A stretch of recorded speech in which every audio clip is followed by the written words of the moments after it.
কেমন আছো বন্ধুরা? ছোটদের পুরাণ কথা চ্যানেলে সকলকে স্বাগত। বন্ধুরা, আগের ভিডিও সূত্র ধরে আজকের কাহিনী।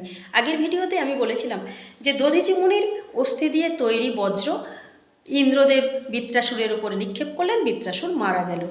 কিন্তু বৃত্রাসুরের সঙ্গে যে সমস্ত দৈত্য, অসুর এবং কালকেয়গণ ছিল তারা পালিয়ে গেল। তারা গিয়ে সমুদ্রের তলায় আশ্রয় নিল।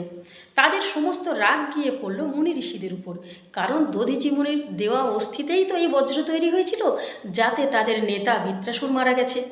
তারা প্রচণ্ড রেগে গেল মুনি ঋষিদের উপর।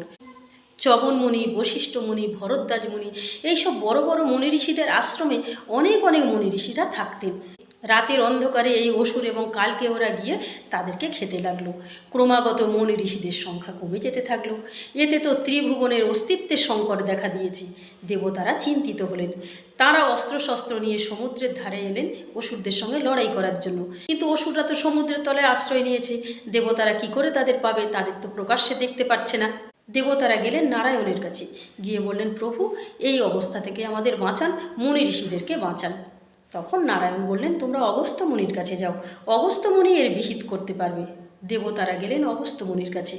অগস্ত্য মুনি সমুদ্রের ধারে এলেন, এসে সমুদ্রকে নমস্কার করে বললেন, সমুদ্র, আমাকে ক্ষমা করো, তোমার জল আমাকে এক গণ্ডূষে পান করতে হবে, নইলে যে এই অসুরদের হাত থেকে আমাদের মুক্তি নেই।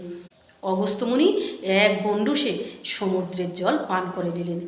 সমুদ্রে যে সমস্ত জীবরা ছিল সবাই ছটফট করতে লাগলো, আর সমুদ্রের তলায় লুকিয়ে থাকা কালকেও এবং অসুররাও প্রকাশ্যে এলো। দেবতারা তাদের যে যার অস্ত্র নিয়ে অসুরদের উপর ঝাঁপিয়ে পড়লেন। অতি সহজে দেবতারা অসুরদের বধ করলেন। সমুদ্র তো অসুর মুক্ত হলো, কিন্তু সমুদ্র যে জলহীন হয়ে পড়ল। দেবতারা অগস্ত্য মুনিকে বললেন, মুনিবর, আপনি এর একটা ব্যবস্থা করুন। মুনিবর বললেন, আমার কি করার আছে, জল তো আমি পান করে ফেলেছি। তখন সমস্ত দেবতারা মিলে গেলেন ব্রহ্মার কাছে, গিয়ে বললেন, সমুদ্র যে জল শূন্য হয়ে পড়েছে, সৃষ্টি যে ধ্বংস হয়ে যাবে, সমুদ্রে যে জল নেই। ব্রহ্মা বললেন, কোনো চিন্তা নেই, সগর রাজার বংশধর ভগীরথ যখন গঙ্গাকে স্বর্গ থেকে মর্ত পৃথিবীতে আনবে, তখন তার জলেই এই সমুদ্র পূর্ণ হয়ে যাবে। দেবতারা ব্রহ্মার এই আশ্বাসবাণীতে নিশ্চিন্ত হয়ে স্বর্গে ফিরে গেলেন। বন্ধুরা, আজকের এই পর্যন্ত। পরের দিন বলবো অন্য কাহিনী। আর আজকের কাহিনী কেমন লাগলো তোমরা লাইক কমেন্টস করে দিও। নিয়মিত আমার কাহিনী শোনার জন্য বন্ধুরা আমার চ্যানেলটিকে ফলো করে রেখো। যারা এখন আমার চ্যানেলটিকে সাবস্ক্রাইব করোনি তারা আমার চ্যানেলটিকে সাবস্ক্রাইব করে দিও।